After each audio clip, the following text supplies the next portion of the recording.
yesterday afternoon, I got a phone call, and quite frankly, I never answer the phone anyway, even if my mom's calling. Good move. So I don't recognize the number. I don't answer. 10 seconds later, I get a text, and it says, "Hey, Mitch, this is one half of the Mad Dog entry that was in Survivor." So I called him back immediately. I was on the phone with this gentleman for an hour. It's an unbelievable story. So when you go back to Christmas Eve that day, the Thursday night game between the Jets and the Jags, that's its own separate week out here at Circa Survivor, combined with the games on Christmas Eve. And then they had to turn around by midnight Saturday night, get the next weekend, which was Christmas Day and Monday. So we were down to 14 people. And this person, Mad Dog 2, used the Vikings. And as it was unfolding throughout the entire day, Lions eliminated, Texans eliminated, the Jets got eliminated on Thursday night, the Browns went down, the Steelers had 3 entries. If they lose, this guy scoops the entire thing, $6.1 million on his own, right?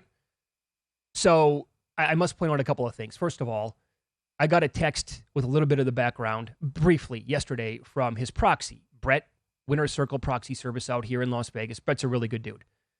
And so I text Brett. And the only reason why I did this is because I know Brett. And I'm like, look, I have to ask, is there any way that he'd be willing to come on with us? I feel like a total jerk. It's the worst beat of all time. But if he's willing to come on, we would love to have him, obviously. He goes, I'll reach out. He goes, I'll give him your number and see if he responds. And he did. So I asked this person several times if he wanted to come on. This person does not like the limelight. He doesn't like a lot of attention. So he's still undecided. He might text me today and say, you know what, Mitch, I thought about it again. I'll come on tomorrow or I'll come on Friday. We'll see. But there is one reason why he told me he was willing to talk to me for an hour yesterday. And that's because he loves Derek Stevens and he loves the contest. He told me, he's like, nobody does this in the gambling industry.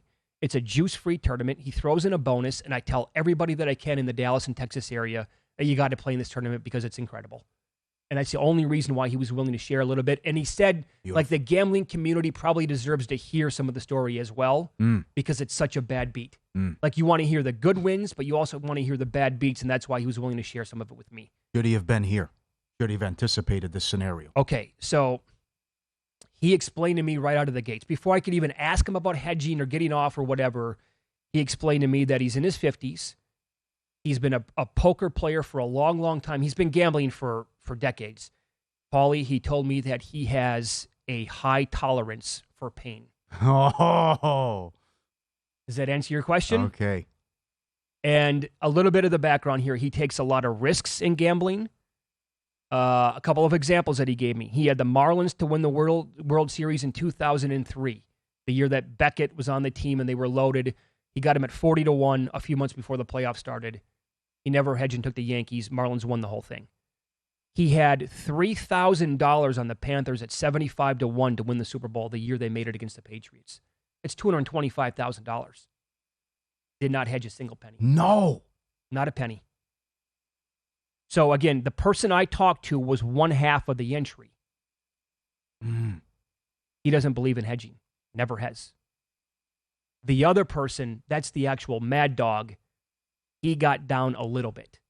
But as this person told me, his biggest regret of the entire weekend was not telling Mad Dog to grab $150,000, $200,000. Maybe a little bit more. But Mad Dog did probably walk away with about 50 is what he told me. Oh, wow. 50,000. So, yeah. They played teams such as Chicago, Washington, and Denver right away with this entry. Got them out of the way, and they won with those teams. So they were kind of backloaded at the end of the year. They were also saving Miami specifically for Christmas Day. They said pretty much the entire year we were saving Miami for that day. Now think about this again. If the Raiders win, they scoop the entire $6.1 million. They could not get a single point in the second half. Fast forward to the next day. If Mostert doesn't fumble, the Dolphins don't lose that game, I don't think. And then Tua gets the concussion again, and he's all over the place in the second half. But he explained to me over and over and over again that the way I look at it is this. We had a $6 million game on Saturday night. And if we lost that one, if we win with the Dolphins, I knew that everybody was going to take Tampa Bay. The two of the people had Tampa Bay left against the Cardinals. that was going to be another basically $6 million game. If the Cardinals, he's like, who's Tampa Bay? They stink. Cardinals can win that game. And then if they would happen to lose, it comes down to another $6 million game with the Chargers taking on the Colts. Yeah, he was right, but it was a third-string quarterback. No, so I know. But then if that happened, if the Buccaneers lost to the Cardinals, Chargers won, they'd be down to 2, and he would have another $6 million game. So in his mind, he had the potential of basically having 3 different $6 million games back to back to back.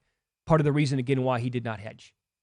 And he doesn't believe in it anyway. I agree with Mike Palm here, though. Mike Palm's like, you can win all this money and you're still alive for the $6 million. Right. How Mike Palm would have played it, and well, he's coming up later in the show. Mm-hmm. So he doesn't believe in hedging. The other guy, Mad Dog, made about $50,000. Yeah, and Matt. So what could he?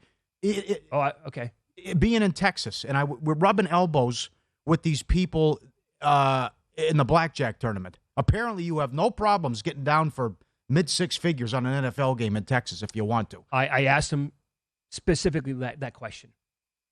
And he said if he wanted to, without hesitation, he said, if I wanted to, I could have gotten down $500,000 on the game. Easy. And I believe him. Well, yeah, so do I.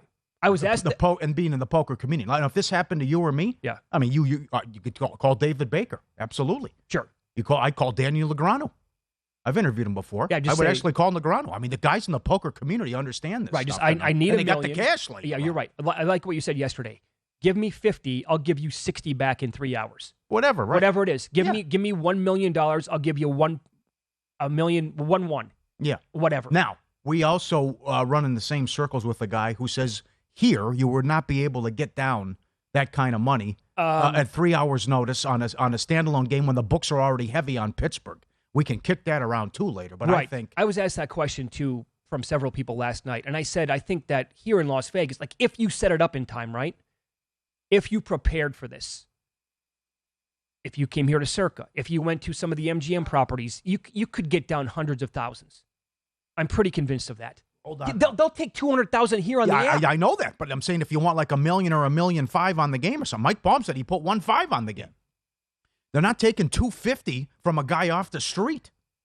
I don't see it. I mean, that's why you see these big bets at Caesars and all this. Well, these are whales who blow their brains out on the table. Sure, and that's why I think if you set this up in the first place. But again, who thinks 13 people are going to buy? I understand that. But now, how do you like this? He's got to worry. Well, you got to see. You should have seen it coming. He's got to worry about the Vikings in a 61-yard field goal first. I wouldn't let my mind go there. But he did.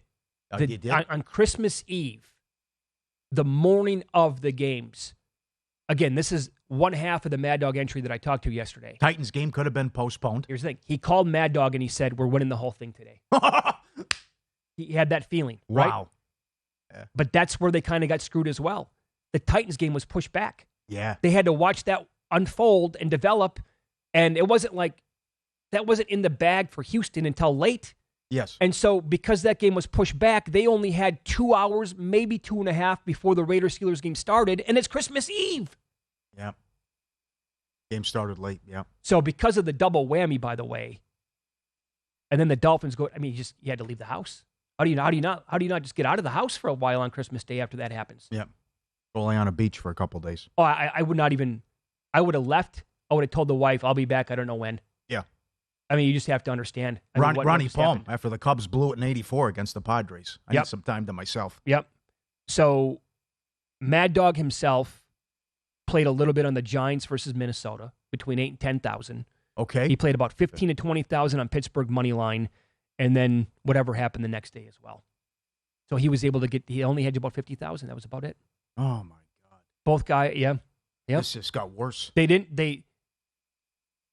He had the Chargers left, by the way, on Monday night. Why didn't they use them? They said pretty much all year long, we're not going to use road teams. They stuck to it. All right. Can't blame them for that. I respect that. Yeah. Yep. But saw how they kind of got screwed by the Tennessee start a little bit. You never know. As you said earlier, Tua doesn't get the concussion. Mostert doesn't fumble. Yep. I mean, the Tampa Bay should have lost that game. When I told you that they used Chicago, Washington, and Denver like right away, there was also a week where this specific entry, Mad Dog himself was very high on Tampa Bay, and the other half that I talked to didn't really want him, but Mad Dog won him over. They used Tampa Bay. Total carnage that week in Survivor. Tampa Bay won. So they got by that week by using Tampa. Incredible story. It's an amazing story. It really 45 seconds from $6 million. Bupkis. Bupkis. Visit VSiN.com to get current odds, listen for free, find showtimes, and download VSiN sports betting podcasts.